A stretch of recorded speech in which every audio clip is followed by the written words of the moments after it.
Ai, que honra recebê-lo aqui. Estava ansiosa, te acompanho no Instagram, sei que és uma referência. A desenvoltura com que fala com um assunto assim tão específico, né? E que desde a graduação a gente vê às vezes como uma coisa mais diferente, ou mais difícil. Eu achei assim fantástico. Eu sou dentista já há um bom tempo, né? Sou dentista do século passado, licionei graduação por 9 anos e comecei logo cedo a dar aula. E comecei também a licionar para pós-graduação. Num determinado momento, lá, a universidade que eu trabalhava, ela gostaria que a gente tivesse mais formação. A minha formação inicial era a cirurgia, e aí eu acabei me aproximando da estomatologia. E aí a estomatologia acabou se tornando, com o passar de algum tempo, o meu grande foco de atenção. Principalmente para ensinar os alunos. Porque uma das coisas que eu percebia, quando a gente sai da faculdade, a gente sai com uma visão de estômago muito distante do consultório. Normalmente é o professor que resolve, são poucas aulas que a gente tem, em muitos cursos, é lá no fim da faculdade, às vezes é junto com a disciplina de triagem, e aquilo fica assim, de lado, né? Fica desconectado. E eu percebia muito essa dificuldade assim, dos alunos enxergarem estômago na cadeira todos os dias.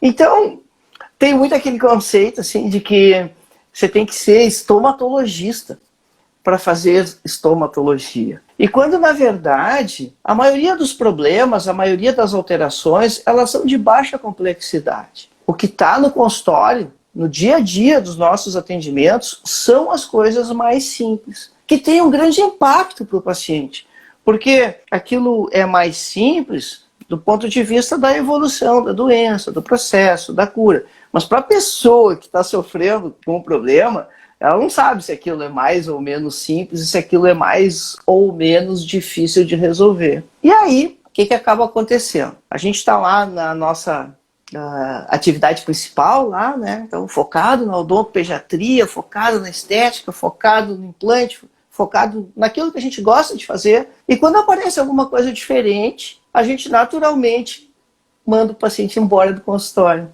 encaminha esse paciente para alguém.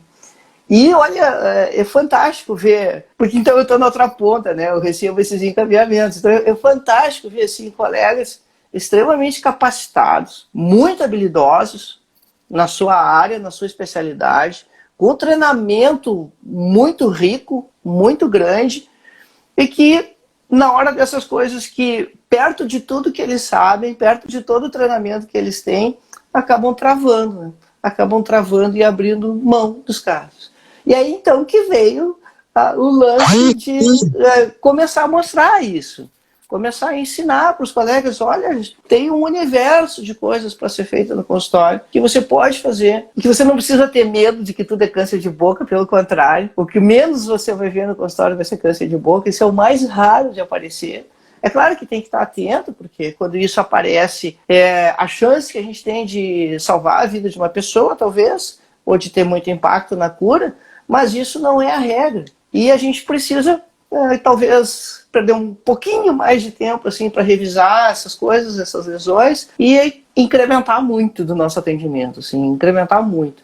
Então não é aquela estômago acadêmica, clássica, é uma estômago para você fazer no dia a dia do mocho, no dia a dia dos seus atendimentos, perceber as coisas que estão acontecendo, né? Que às vezes a estatística mundial aí é 30% dos pacientes que estão passando na nossa cadeira têm alterações que precisam ser atendidas e que a gente não está vendo.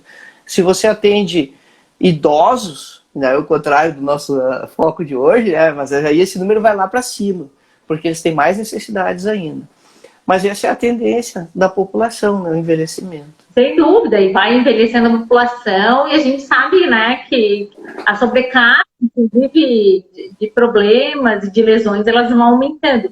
Mas dentro da odontopediatria, apesar assim da gente ter lesões estomatológicas muito pontuais e que às vezes não precisa assim de um grande esforço para a gente fazer um diagnóstico diferencial, né? Tem umas lesões assim, muito específicas, por exemplo, tu toca o olho, tu mais ou menos sabe que é aquilo, uma mucocele. Mas mesmo assim, às vezes a gente fica, né? Ah, meu Deus, como que é o tratamento? Como que a gente aborda? Será que é isso mesmo? Então, eu vejo que é uma área que tem muitas dúvidas. Tu sabes, Maurício, que eu participo de muitos grupos de odontopediatria de WhatsApp, muitos. Pois toda semana tem lá uma colega. Gente, estou com um caso de GEA. O que que eu faço? O que que eu dou? O que que eu coloco? O que que eu prescrevo, né? Então, nem são lesões estomatológicas que a gente tenha muita dificuldade em fazer o diagnóstico, né? Não são lesões graves, a gente sabe que em relação à malignidade, enfim, né? São super tranquilas. E até eu tenho quase 20 anos de odontopediatria e, graças a Deus, nunca a gente pegou uma lesão, assim, um pouco mais diferenciada ou que né, surtisse um diagnóstico ruim, né, de prognóstico ruim. Mas essas mesmas, as lesões do dia a dia, a gente vê que o dentista tem dificuldade, né? E daí cai exatamente no isso que tu estás falando, Maurício. Quando é um super dentista, super qualificado, estuda, faz prótese de orelha, reabilitação, implante zigomático, tu és bucomaxilo, aí sabe dessas coisas nada, tudo que vocês fazem. Daí chega numa lesão lá, ai meu Deus, o que é isso? Vou encaminhar para o estomatologista.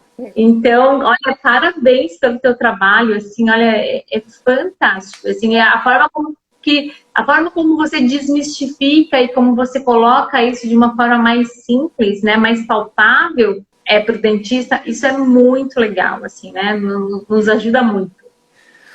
Olha só, essa questão do diagnóstico aí, do processo todo, da odontopediatria, ela é um pouco mais complexa ainda por causa da anamnese, que a base do nosso processo é conversar com o paciente. E aí, às vezes, a criança não te dá aquela informação tão qualificada, ou às vezes a mãe responde demais pela criança, né?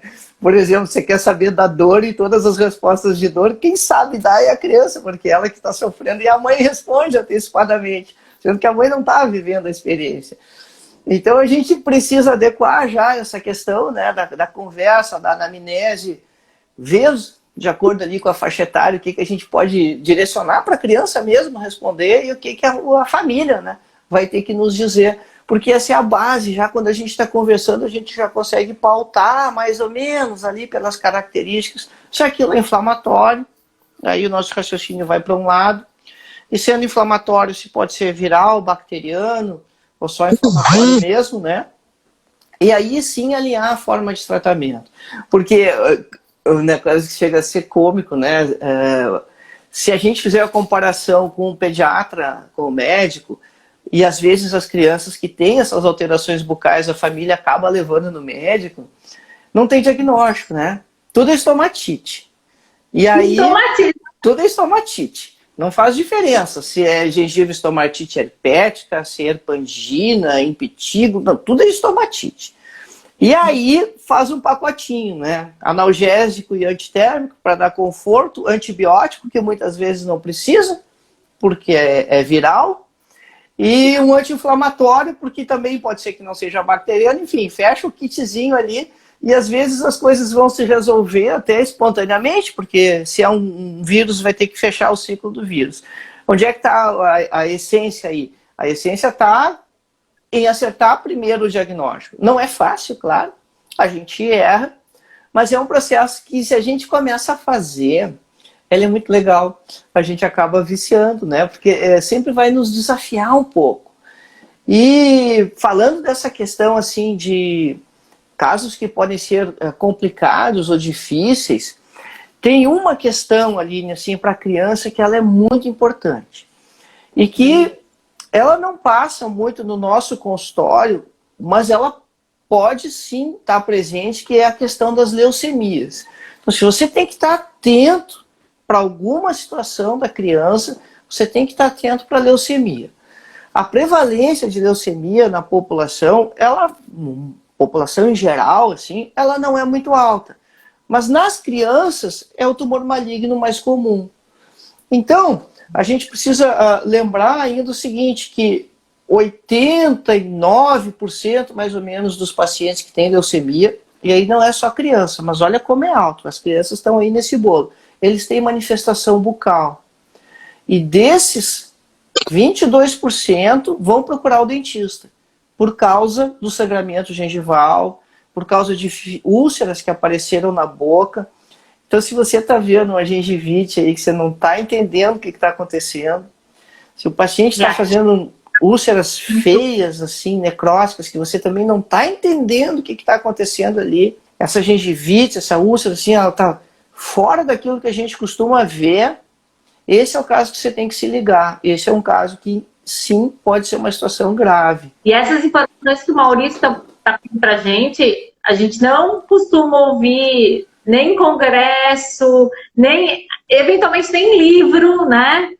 Tô te falando de verdade. Olha que eu sou uma pessoa que estudo. E, realmente, essa gengivite, essa gengiva sangrante que é reativa ao tratamento, a mãe diz que o Joãozinho escobe, aquilo continua, né? Não sai daquilo, é uma coisa que a gente tem que ficar prestando muita atenção. Para você sair dessa armadilha, né? Você suspeitou que o paciente pode ter alguma coisa grave, o que você faz? E é outro receio que muitas vezes a gente tem, que é pedir um exame de sangue. Algo muito simples. O que você faz? Você pega o receituário, escreve no receituário 2 palavras só. Solicita hemograma. Com o nomezinho do paciente, assina e carimba. Gente, isso é muito mais fácil que pedir qualquer radiografia. Aí vem a outra barreira, aquela assim, mas eu não sei interpretar. Vem do lado os números. Hoje em dia é muito difícil você ter um laboratório que não vai colocar o gabarito ali do lado. E mesmo assim, vai levar uns dias até essa criança voltar com o hemograma para você. Não assusta a família. Vamos devagar, né? Não assusta a família. Pode realmente não ser nada. E aí você criou um caos para a pessoa, para a mãe, para o pai. Vamos devagar, explica que precisa de um exame de sangue para excluir uma outra possibilidade qualquer, inclusive de inflamação, você pode usar essa justificativa. E nesse meio tempo, você pode preparar a sua colinha do hemograma, caso você não esteja familiarizado com ele ali. Mas então aí você consegue perceber a alteração e daí para frente, sim, não é mais tarefa nossa, né? Aí o tratamento vai ser mandar o paciente para um oncologista, para um hematologista para fazer o tratamento. E essa questão ali que você comentou, assim, sabe, que a gente está dizendo não está nos livros e tal, justamente porque eu procuro trazer para a galera, assim, o que está no campo de batalha. Eu atendo todos os dias, atendo bastante pacientes. Então, eu realmente, quando eu faço uma proposta, assim, de tratamento, né, faz isso, faz aquilo, eu já testei. Então, essa vivência lá da clínica, ela é muito importante. E ainda mais se você considerar que você pegar um livro de patologia, de estômago, tem 2 coisas interessantes, não é engraçadas, interessantes. Primeiro, a questão da epidemiologia. Ela é sempre feita de acordo lá com o país que o autor mora. E essa epidemiologia varia de um lugar para o outro. E a segunda questão é que se você está com dúvida no diagnóstico, o livro ele é complicado de te ajudar, porque ele vem numa estruturação ali, já por capítulos separados, que parece que você já sabe o que o paciente tem, e você vai para esse livro ali para confirmar, ou para ver a forma de tratamento. Mas se você está perdido no raciocínio clínico, é difícil você conseguir orientar o raciocínio clínico pegando um livro-texto. E talvez essa também seja uma das razões do pessoal se afastar um pouco da área, né? Quem não faz muito odontopediatria, né, às vezes o molarzinho lá está perto de erupcionar, está necrosado, está com cárie profunda. E aí você tem lá embaixo daquele molarzinho, daquelas raízes, um outro dente em formação, com o folículo dele ali. E esse estímulo inflamatório da necrose do canal, ele pode estimular o folículo a crescer. E aí você vai ter o desenvolvimento de um cisto dentígeno naquele dente permanente, por causa do estímulo inflamatório da necrose do dente descido que está ali em cima. E aí a gente precisa, na verdade, informar as mães, né? Porque às vezes as mães pensam assim, ele vai trocar esse dentinho, quem sabe a gente espera mais um pouquinho, mas a gente pode ter consequências maiores aí, né? e aí depois manejar esse cisto pode ser bem mais difícil, pode ser bem mais complicado. Sem dúvida, sem dúvida. Além do estímulo inflamatório, a gente pode ter a ocorrência de dentes de Turner, né? Quando a gente já tem os dentes permanentes ainda com características, enfim, de mudança em função do ameloblasto, né? Secretar isso de uma maneira diferente. Eu sempre falo, sabe, Maurício, que nunca a gente deve preservar a infecção. Porque isso é muito comum em odontopediatria, tu sabe? Porque às vezes a gente, no afã de querer poupar o paciente de um embate no tratamento, porque às vezes a gente precisa ser um pouco mais firme, né? E a gente precisa tratar esse paciente, a gente acaba, ou a gente mesmo, ou até a família, querendo poupá-los e acaba, né, preservando a infecção. Ah, não, então vamos esperar ele mais um pouquinho, vamos ficar um pouquinho maior. E as consequências são maiores também, né? Então, a importância da gente fazer o tratamento adequado, né? É um desafio. Cisto de erupção, ou hematoma de erupção, que é muito comum. Meu Deus, eu toda semana eu recebo um caso, todo. Eu falo, gente, é muito, pra mim, 20 anos aqui lenhando, gente, é só fazer ali uma infiltração, a gente faz, às vezes, uma ulectomia, né? Só pra... Eu sempre falo que é um balão. Eu falo, mãe, isso aqui é um balão. Eu preciso dar um corte para, né, baixar para conseguir. É muito... Mas as mães, ai, meu Deus, não. Gente, deixa o bebê lá sofrendo. Sofrendo assim, né? Porque a gente sabe que tem todos os mediadores ali de um processo inflamatório, tem uma irritação, tem um incômodo, né? Aquele desconforto. E os pais acabam, às vezes, preservando essa situação até que ela se resolva de uma forma... aquilo vai, né? O dente vai conseguir romper, vai demorar mais. A criança fica ali naquele desconforto. Mas é assim, quem atende odontopediatria é assim mesmo. Mas eu adorei essa frase, preservar a infecção. Essa frase aí eu vou adotar ela. Sensacional, né? Não preservar a infecção. Poxa, tu tá vendo que tu vai ser infeccioso e tu vai ficar olhando, esperando o que vai acontecer. E às vezes, quando você está preservando a infecção, ela pode não ter a evolução que a gente espera. E realmente aí os processos ficarem mais complicados, né? Ficarem bem mais graves de serem resolvidos, né? Como eu sou mais antigo nessa história e fazia muita cirurgia de trauma em hospital, né? A gente usava muito a tomografia computadorizada, a tomografia médica, e a Conibin para nós é muito melhor que a tomografia médica, que a tomografia computadorizada. Ela te dá muito mais detalhes. O paciente recebe, doses tremendamente menores de radiação e você ainda consegue jogar com o custo, que você pode pedir a Conibin localizada daquela região que você precisa ver ali, só daquele dentinho, se você quiser, e custa menos para o paciente. Então, ela encaixa muito bem assim dentro das nossas necessidades, né? E a qualidade de imagem é fantástica. A gente está usando Conibin para pesquisar cianolito, imagina. Que também pode dar em criança, né?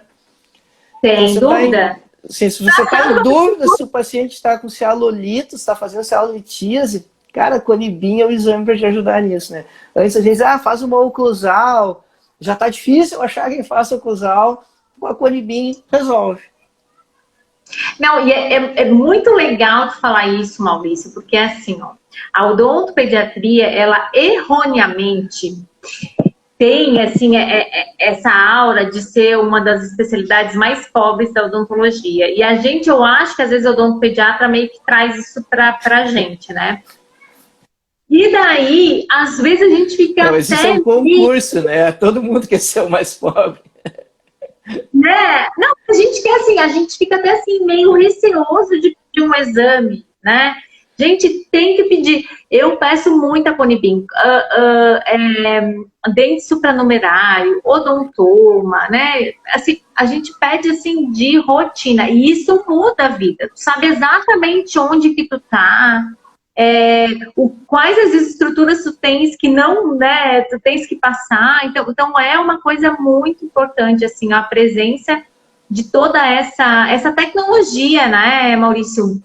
Eu vejo, assim, hoje, as tomografias, a Conibim, os escaneamentos bucais, gente, isso, assim, olha, nos abriu, nos facilitou tanto a vida, especialmente em odontopediatria, assim, que eu acho fantástico. E em relação a cianolito, eu peguei 2 casos no mesmo mês. Nunca na vida eu tinha pegado cianolito. 2 casos. Tá na safra.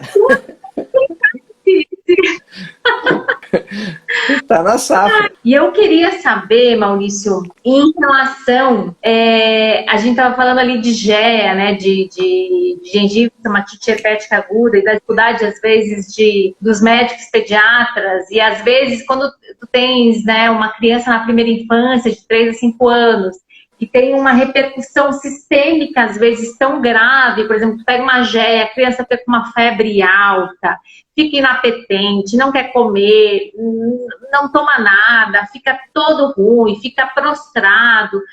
E a mãe vê que é na boca, a mãe não corre para o dentista, corre para o médico, para os serviços de emergência, os NAS, né? Aqui em Florianópolis é NAS, né? O hospital infantil, enfim. E daí, às vezes, a mãe vem no retorno e fala: ah, Joãozinho, mês passado teve uma estomatite, a gente levou até no médico, ela falou que era estomatite. Eu falei: mas por que você não me ligou, né? Por que você tá falando comigo? E daí eu falo: não, é que tá assim, a gente vai no médico, não quis te incomodar. Mas a gente vê essa dificuldade mesmo, né, nos médicos em fechar um diagnóstico mais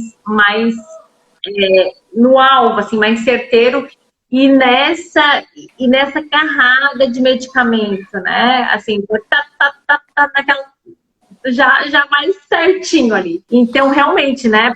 Saber a origem, para saber que desde que a gente não tem uma infecção secundária recorrente, a gente não precisa de um antibiótico no processo viral, isso demonstra conhecimento também, né, Maurício?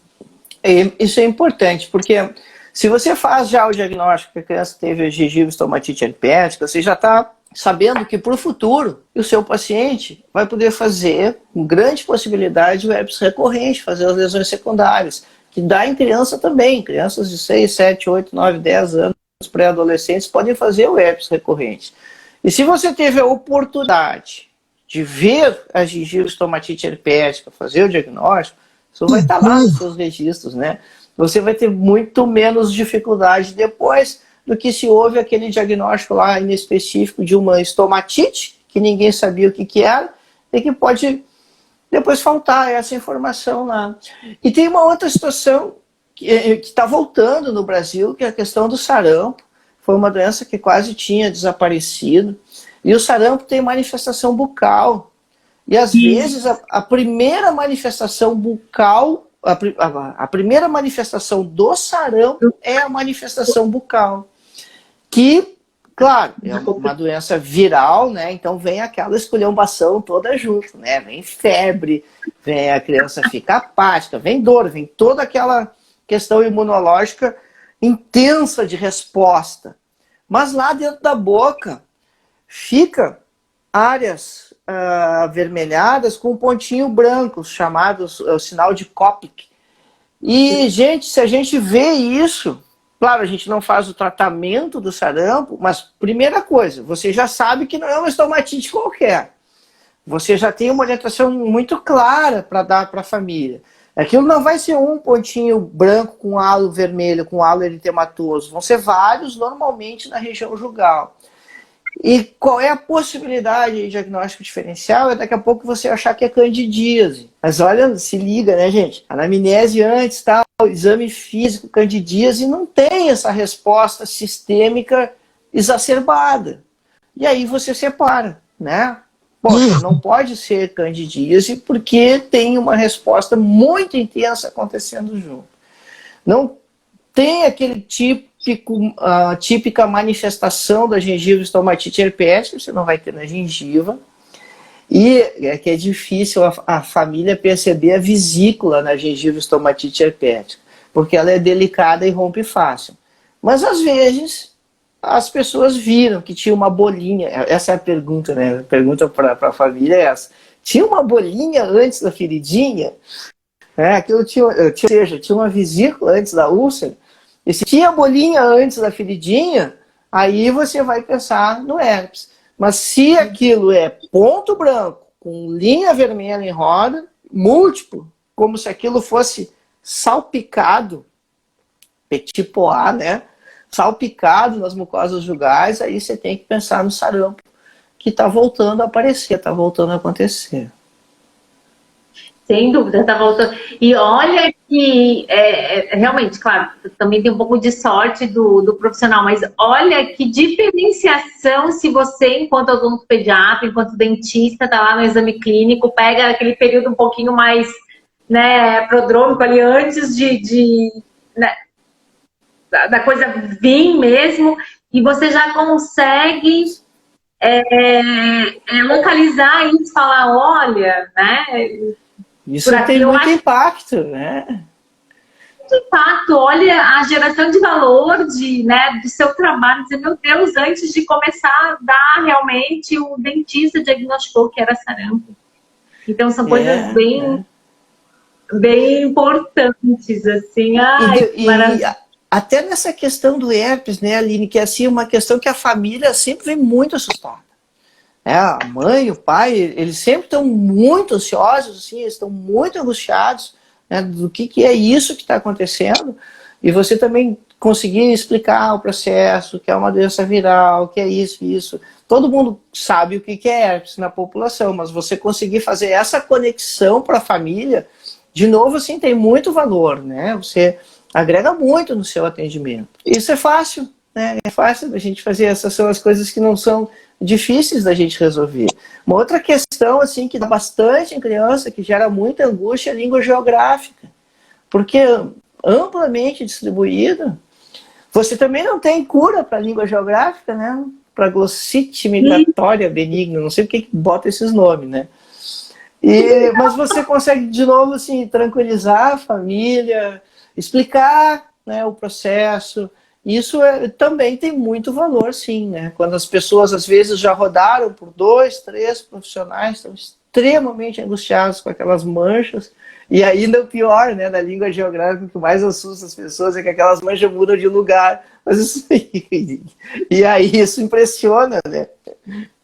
Sem dúvida, né? Que faz essa... E a erpangina também para fazer a diferenciação no diagnóstico. Isso é importante. A erpangina ela vai dar mais lá atrás, né? Mais lá na garganta, lá, pilar de amígdala, véu palatino. Vai ter aquela bagunça toda da resposta imunológica intensa também, né?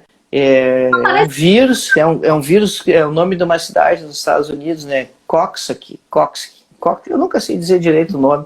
O vírus da erpangina. Mas também vai fechar o ciclo dele lá e acaba resolvendo, precisa acompanhar e medicação de suporte. Porque, na verdade, ele é muito parecido com a faringite, assim, né? Só tem essas úlceras bem lá mesmo, né? Às vezes, bom, esse pediatra, né, não diz que é erpangina, né? Diz, não diz não. Vai cair na estomatite também. E certamente isso vai sair com... Eu tenho 2 filhas, né? Elas vão fazer 7 anos agora. E quando a Clara tinha um ano, assim, eu que diagnostiquei a erpangina. Eu vi que estava ruim, e daí eu levei ela no NAS, né? Levei na nossa pediatra, assim, de plantão. Daí, quando ela foi fazer a lanterna, eu falei, não, mas tô vendo lá, ó, é erpangina, é mesmo, Aline, é erpangina.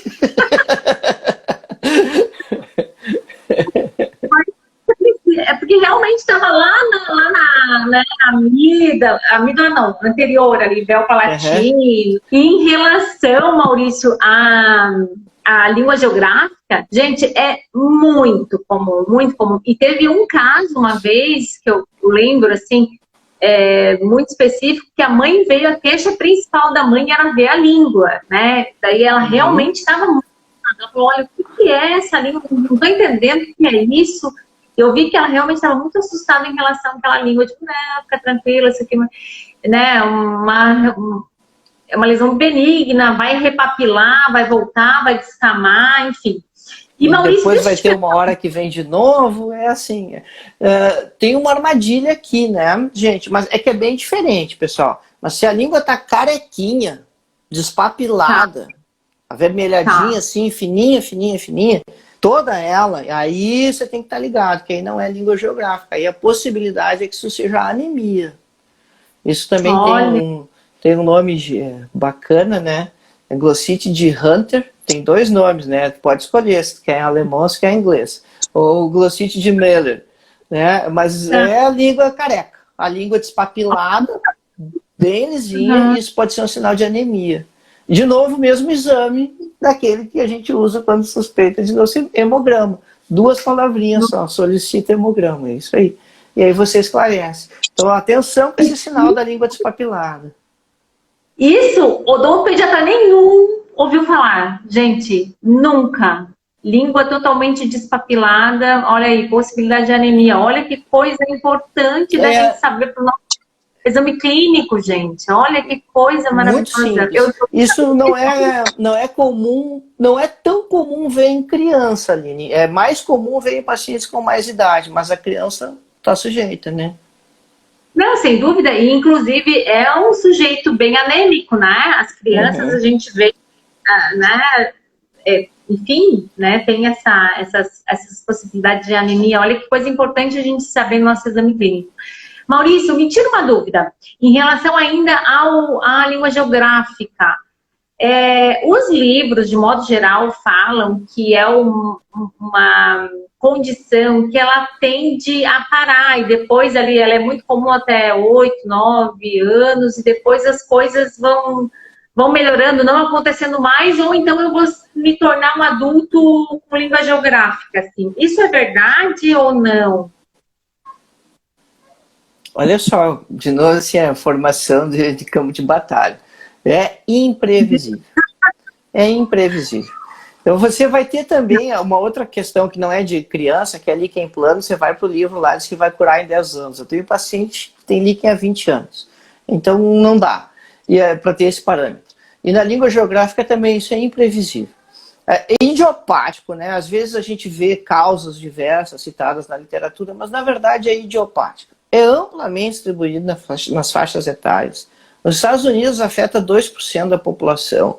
Aqui no Brasil a gente não tem estatística, né? Então a gente não sabe qual é, mas é comum. E esse comportamento, uma das coisas que a gente identifica bem assim, é o estresse interfere no processo. O estresse interfere em tudo que é processo, né? Não ia ser diferente nesse. Então, deixa mais exacerbado, menos exacerbado, ou às vezes até a pessoa relaciona, né, com algum evento, sim, alguma coisa importante que aconteceu na vida, algum impacto emocional importante que teve. Em criança é muito clássico a história do irmãozinho. Quando chegou o irmãozinho, começou a fazer as manchas na língua. Mas, gente, isso tudo são suposições. A gente, academicamente, aceita e descreve como idiopático. Então, não dá para a gente também, em função disso, ter muita previsibilidade do prognóstico, né? Se é realmente isso que vai acontecer ou não. É imprevisível. Não, é isso aí. Se você fica meio na dúvida, você já gera uma instabilidade nessa família e acaba, enfim, né? Não dando paz, que isso é importante. E isso que o Maurício trouxe, assim, é fantástico, né? Aquele conhecimento do campo de batalha, da bunda no mocho, de quem faz realmente o consultório, de quem clinica. Ótimo. Meu Deus, passou muito rápido. Eu quero te agradecer muito. Eu quero, na verdade, inclusive, convidar todos os meus seguidores aqui do @souodontopediatra para conhecer, para seguir o trabalho do Dr. Maurício, que é um trabalho muito sério. O Maurício tem canal no Telegram, tem curso. Inclusive, Maurício, eu te conheci numa live que eu fiquei impressionada com você falou sobre a importância da anamnese e o jeito que as perguntas que tu fazia em relação se tinha aumentado ou não a lesão. Eu falei, meu Deus, gente, que coisa inteligente, assim. É tão bom a gente ver que que nos ajudam, que melhoram a qualidade da nossa consulta, o jeito de perguntar. Então, assim, olha, parabéns pelo teu trabalho, muito obrigada por esse teu tempo com a gente.